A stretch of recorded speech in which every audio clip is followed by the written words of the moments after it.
Hello, everyone. My name is Alexander Hill. I go by Alex, and we're going to be talking about chapters 1 and 16 of Coercion and its Fallout by Murray Sidman. So, what is coercion? Coercion is pretty much just persuading, or for people at least, it's persuading people to do certain things or act a certain way by using threats or force. And it can also happen in nature, as there are threats in nature, which we will talk about in a little bit. But coercion is everywhere, as Simon explains. The government, an example that he gives for the government is that the government says to obey the law or you will go to jail. And for parenting, um, you have to eat your vegetables or else there are no desserts. And you start to realize how common these type of threats are in society. And they just happen every day and everywhere, as Simon explains. Another part of coercion is that people will warn us of consequences that will happen in nature. These are not necessarily threats from other people, but they are warning signals of threats that happen in nature. So examples that he gives are uh, we will tell someone to tie their shoes so they will not fall, or we tell someone to wear or grab their umbrella when it's raining so they don't get like soaked. Um, and these warning signals are a part of coercion. So as I was talking about earlier, it can also happen in nature. Um, and it never tells us what we have to do, but we do we try to avoid the discomfort of from these threats that happen. And the way we like know the consequences of these threats are from experiences or experiences from others. And by learning through these experiences, we learn that we have to do certain things in order to avoid these certain threats. So some examples that he gives is that if you do not want to freeze, you have to build shelter, or you have to construct the dams, or floods will sweep away your homes. Um, and he discusses like how like natural in society that this becomes, like how accepting that we are of the fate of certain disasters, um, and the way we just classify it or just not classify the way we just brush it off is just by saying, that's part of life, and that's how we blind ourselves to that reality. Um, and he also explains how this type of coercion just goes right into our language as well. Some examples that he gives are run like the wind, or you're burning with passion. Those are all parts of coercion too, as he explains. All right, the hostile community. We accept that social coercion is part of our lives. So just like I was saying that we accept nature, we also accept social coercion.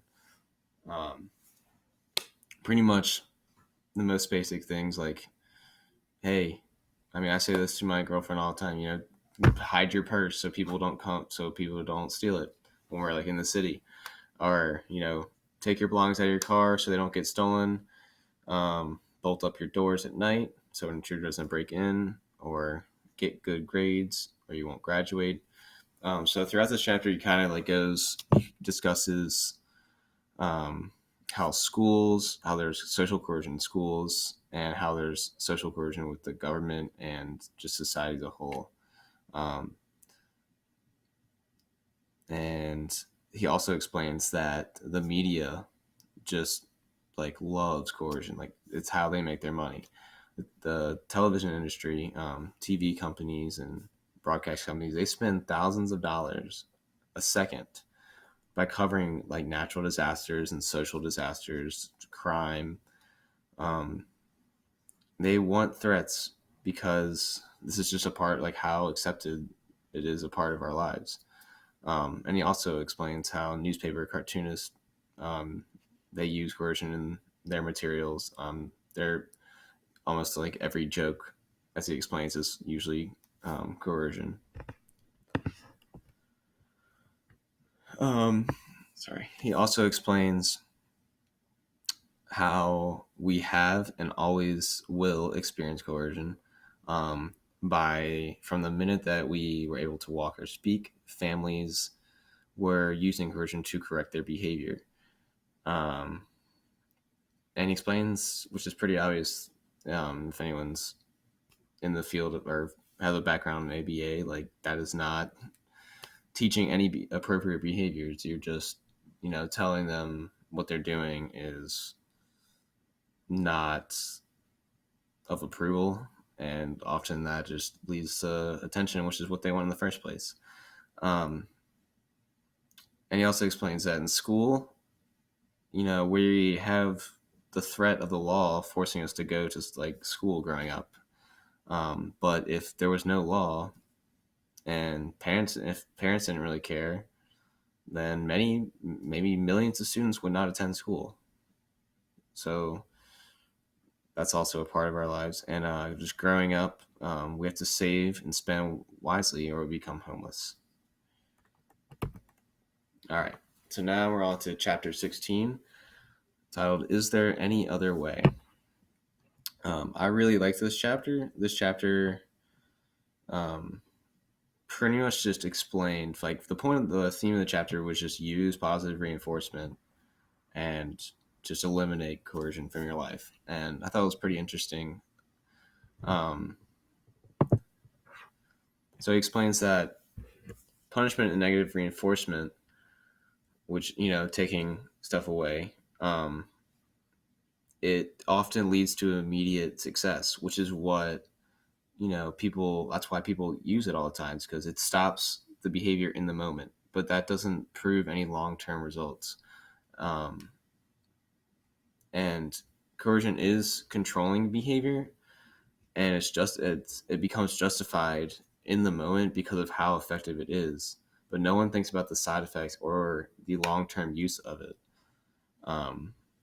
And a good example that he gives is that, negative reinforcement, that's a feeling of relief because, that aversive stimulus was taken away to improve the behavior. Um, and punishment, that's something that we don't want, or it's was something that we do or do not. Something we do not want, or without something we want. Sorry, but yeah.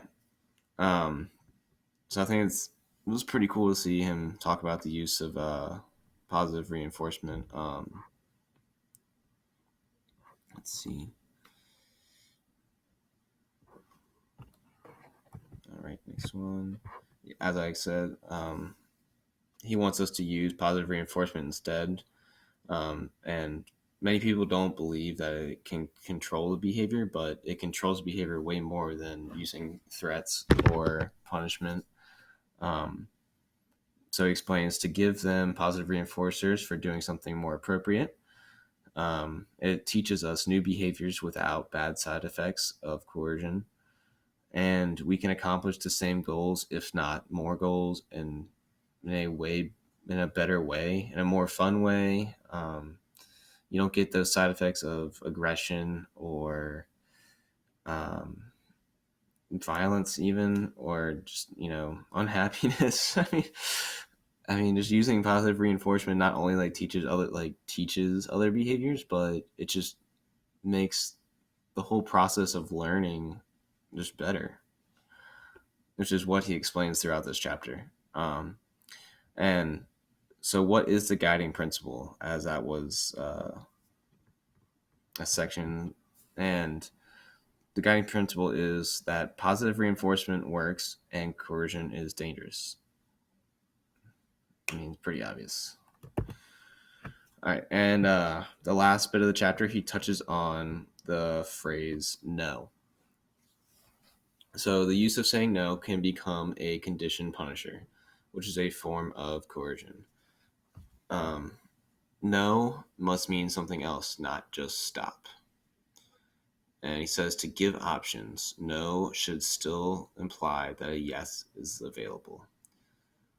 So I see this a lot in the field of ABA, just parents and siblings telling my clients no. And it just, I get like the whole point of compliance, but like I really like how he talks about like implying that a yes should still be available for them to receive.